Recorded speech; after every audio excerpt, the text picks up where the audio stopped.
Class. बच्चों आज हम 9th क्लास में जो अर्थशास्त्र का पोर्शन शुरू कर रहे हैं, अर्थशास्त्र है, उसमें जो हम पहला चैप्टर ले रहे हैं वह है पालमपुर गांव की कहानी।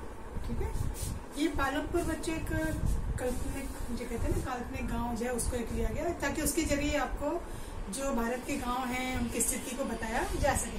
तो पालमपुर गांव की कहानी जो है इसमें बताई गई। तो पहले अपन एक बेस तैयार कर लेते हैं कि पालमपुर गांव क्या है, वहाँ मतलब क्या बताना चाह रहे हैं उसके बारे में। तो सबसे पहले ये जो पालमपुर गांव है बच्चों, यहाँ पे एक तो मैंने आपको बताया दिया कि काल्पनिक गांव है ये। ठीक है, एक मैंने अनुमान लगाया किस तरह से गांव होते हैं। तो यहाँ पे जो उत्पादन हो रहा है, मतलब यहाँ के जो लोग हैं, अधिकतर जो किसान है 75% जो वहाँ खेती करते हैं, तो इनका मुख्य कार्य क्या हो गया उत्पादन में? खेती। मुख्य क्रिया क्या होगी? खेती। पर ये नहीं कि खेती के अलावा भी और कुछ कार्य कर रहे हैं वो। तो जो खेती नहीं हो रही, मतलब कृषि नहीं हो रही, तो क्या होगी? गैर कृषि क्रिया है। तो गैर कृषि क्रिया में क्या हो गया? उद्योगों में काम हो रहा है, छोटे उद्योग वहाँ पे चल रहे हैं, डेयरी उद्योग भी वहाँ चल रहा है, परिवहन है या कुछ और अन्य कार्य हो रहे हैं। ये क्या हो जाती है? गैर कृषि क्रिया। जहाँ खेती नहीं हो रही, खेती के अलावा दूसरा कार्य किया जा रहा है। फिर इसमें जो संसाधन काम में आते हैं उसमें मानव तो है ही, मानव संसाधन है, मानव ही कर रहा है काम, ये सब कार्य कर रहा है। प्राकृतिक जो चीजें हैं वो उसका उपयोग हो रहा है, प्राकृतिक वस्तुएं जो मिल रही है, मुद्रा जो है, इन सब का भी योगदान यहाँ पे उत्पादन में किया जाता है।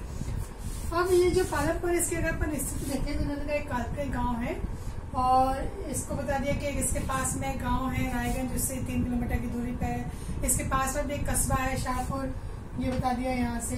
ठीक है, इस पालमपुर में जो परिवार रहते हैं उसकी लगभग संख्या बता दी उन्होंने 450। इसमें 80 के करीब जो है वो उच्च जाति के हैं और कुछ जो कहना चाहिए अन्य जातियों के हैं, दलित परिवार है, वो 1/3 परिवार जो है उनके हैं। तो जो उच्च जाति के हैं बच्चों, उनके तो मकान क्या पक्के बने हुए हैं, ईंट सीमेंट इनके जो है वो मकान इनके हैं। जबकि जो गरीब लोग हैं इनके मकान कैसे? घास फूस के, मिट्टी के, जैसे कि आप जानते ही हो गांव में जो है कई तरह के अलग अलग तरह के मकान होते हैं। तो जो अच्छे वर्ग के जो लोग हैं या जो अमीर लोग हैं उनके मकान तो पक्के, या जो गरीब लोग उनके मकान यहाँ पर कच्चे। फिर यहाँ पे इसके अलावा जो लोगों के पास सुविधाएं हैं, गांव है पर यहाँ सुविधाएं भी, यहाँ पे बिजली भी है, बिजली रहती है गांव में। फिर नलकूप जो है उससे खेतों में काम होता है यहाँ। फिर यहाँ पे 2 तरह के स्कूल भी हैं, एक प्राइमरी स्कूल भी है और एक हाई स्कूल भी है, प्राथमिक और हाई स्कूल। फिर यहाँ पे डिस्पेंसरी भी है, मतलब छोटा सा जिसे वहाँ कहते हैं प्राथमिक जो है स्वास्थ्य केंद्र है इलाज के लिए, और वहाँ पे दवाई की दुकानें भी है, निजी औषधालय भी यहाँ पर है। तो एक तरह से अगर अपन ये सब देखें तो सड़क परिवहन, बिजली, सिंचाई, विद्यालय, स्वास्थ्य केंद्र, ये पूरा उस गांव का विकसित तंत्र है। तो सड़कें भी हैं वहाँ पर, ठीक है, परिवहन के साधन भी है, बिजली भी वहाँ मिल रही है गांव में, सिंचाई भी हो रही है उससे, ठीक है, विद्यालय भी है वहाँ पर, स्वास्थ्य केंद्र। ये पूरा गांव क्या हो गया? एक विकसित अवस्था में आ जाता है। अब ये जो भी उत्पादन हो रहा है यहाँ पर, इसके लिए कारक कौन कौन से चाहिए? तो कारक में बच्चों देखो यहाँ पर 4 कारक दिए जो आवश्यक है। सबसे पहले तो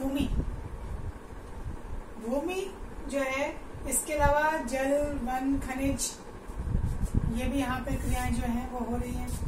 दूसरा हो रहा है, मतलब हम ये बात करें कि उत्पादन में किन चीजों की आवश्यकता होती है। अब भूमि है तो भूमि में पानी भी चाहिए, फिर वहाँ पे वन भी है और भूमि के नीचे खनिज भी है, तो ये सब वहाँ पर जरूरी।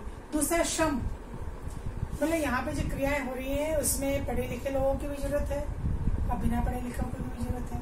तो कुशल और अकुशल दोनों प्रकार के जो श्रमिक वहाँ पर आवश्यक है। और तीसरा आता है भौतिक पूंजी, पैसा। तो भौतिक पूंजी के 2 हिस्से उन्होंने कर दिए। अब ये जो पूंजी है किस रूप में है? ध्यान रखना, पूंजी में संपत्ति होगी, एक तो स्थायी संपत्ति और एक कार्यशील। स्थायी ने वहाँ के किसानों के पास, वहाँ के लोगों के पास क्या है? तो अगर अपन के किसान के पास हल है, हल आपको पता है खेती में काम आता है, तो हल से लेकर के नए तक जो है मशीनें भी हैं यहाँ पर और अच्छे भवन भी इनके पास हैं।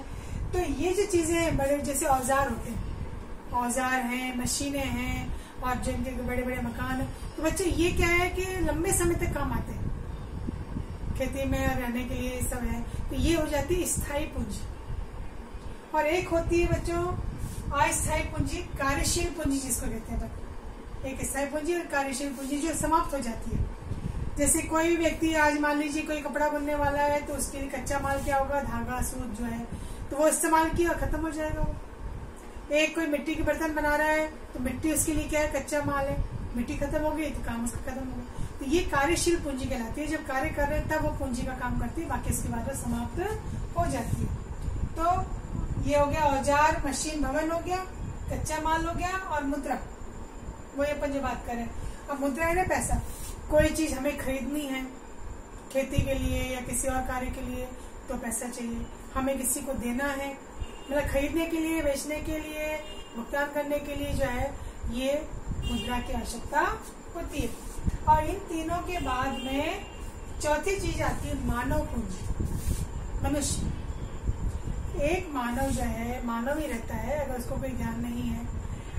अब खेती हर कोई नहीं कर सकता क्योंकि हर किसी को ज्ञान नहीं है, कैसे बीज डालना चाहिए, कैसे पानी की सिंचाई होती है, कैसे ध्यान रखना है फसल को, कैसे काटना है। अब जिनको वो ज्ञान हो जाता है, जिनके पास वो हुनर है, वो ज्ञान है, वो प्रशिक्षण है उनके पास, तो वो मानव क्या बन जाता है, मानव पूंजी। ठीक है, तो मानव पूंजी क्या है, ज्ञान होता है, उद्यम होता है, तो यहाँ पर ये काम में आ जाता है। तो चौथी आवश्यकता क्या है, कारक क्या है, मानव पूंजी। तो ये सब चीजें जो है ये उत्पादन को संगठित करने के कारक है, जिसमें क्या देखा अपन ने, भूमि है, श्रम है, भौतिक पूंजी है और मानव पूंजी है।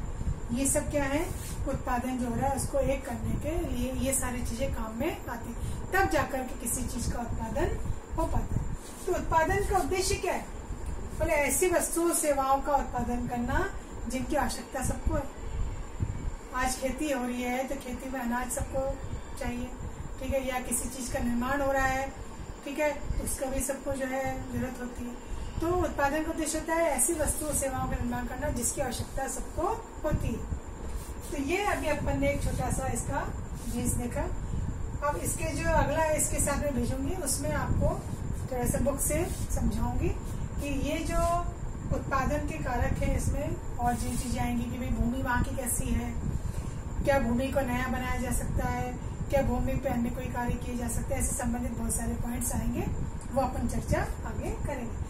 तो इसमें तो अपन एक बेस तैयार किया है, ठीक है, और आगे अपन देखेंगे इसमें जो खास चीजें हैं पालनपुर गांव की, उसके बारे में चर्चा करेंगे।